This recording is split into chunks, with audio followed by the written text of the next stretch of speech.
Hey guys, Mr. Burns here, bringing you another lovely video. This one on inverse trigonometric functions and their derivatives. So this one's a beauty. It's got a little bit of square root action, which we all know and love. And it's a little bit trickier because normally what we get inside are inverse trig functions, or the lower level questions. It's just like 4x, like the one we just had, or x squared, and we can take the derivative of those at snap of our fingers. But when you have something that's a little bit more complicated, like, this guy, what I usually like to do is maybe take an aside at the beginning of the question. I know I'm going to have to take the derivative of the square root of x squared minus 1, so why not do it on an aside, and that way we get it out of the way, and it's a little less complicated. So in order to take the derivative of the square root of x minus 1, we're going to have to use this chain rule. So it's not going to be pretty, but that's how it goes. So I'm just going to go to a different slide, and I'm going to take the derivative. Whoa. There might have been a little pause in there between, guys. I messed up with the iPad. So to recap, I'm going to take the derivative of the square root of x squared minus 1. So x squared minus 1. So I'm going to have to use the chain rule. So f prime of u times u prime. So f prime of u, well, that's just going to be, like square root of u. So that's going to be 1/2 x squared minus 1, and then going to be 1/2 minus 1, so which is negative 1/2, and then times the derivative of what's inside underneath the square root. So 2x squared minus 1, that's going to be just 2x. So that becomes, my 2's are going to cancel.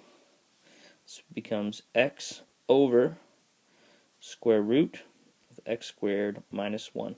So that's a derivative of x squared minus 1. That itself is a question, and my iPad messed up again. So to recap once more, it's like a commercial break in between each one. I think I was saying that this is sort of like a question in itself. So at the beginning of the year, when you guys would have saw this, you probably would have panicked. But now it's it's sort of old hat. We can do it, with one hand tied behind our back, kind of thing.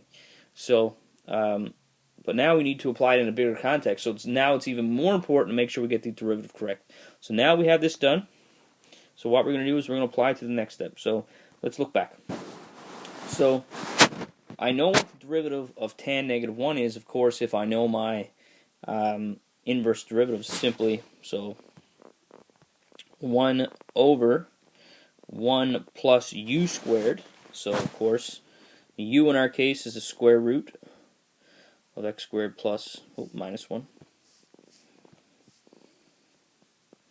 times the derivative of u. Well, u, of course, is this guy. So that's my u, so that's why I need the derivative of it. So what I'm going to do is I'm going to go back and just have a look. So that's my derivative, x over x square root of x squared minus 1. So x over square root of x squared minus 1. So that's why it's so important to just know how to take the derivative of that guy. And it's important due to the side, so we don't have all these messy workings. And it gives us a higher probability of getting it right if we have like a neat little space where we do that stuff. So let's see what we get. So we have 1 over, now this one's going to reduce quite nicely. If you look, my square root's going to cancel here, so this guy right here is going to go away, and that square is going to go away, and I'm going to be left with 1 plus x squared minus 1, so the 1 and the minus 1 is going to disappear, so all I'm going to be left with is my x squared,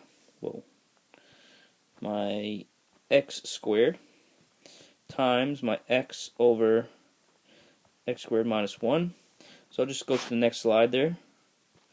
And so I'm going to have this guy. So this is going to be my final answer. Y is equal to x. So there's my x from the top. So 1 times x is just going to be x.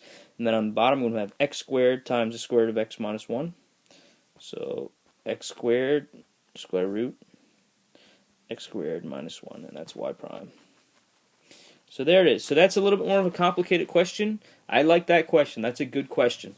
And make up a new one for yourself. Try with cos. Try something different underneath the square root. Try it with sine. The possibilities are endless. You have derivative calculators on the internet. You can just sub them in, get your answer, and then check it. So hopefully this helped. And I know it was a little messy, this one was, guys. Sorry about that. My iPad's on the fritz. So hopefully, I'll see you in class.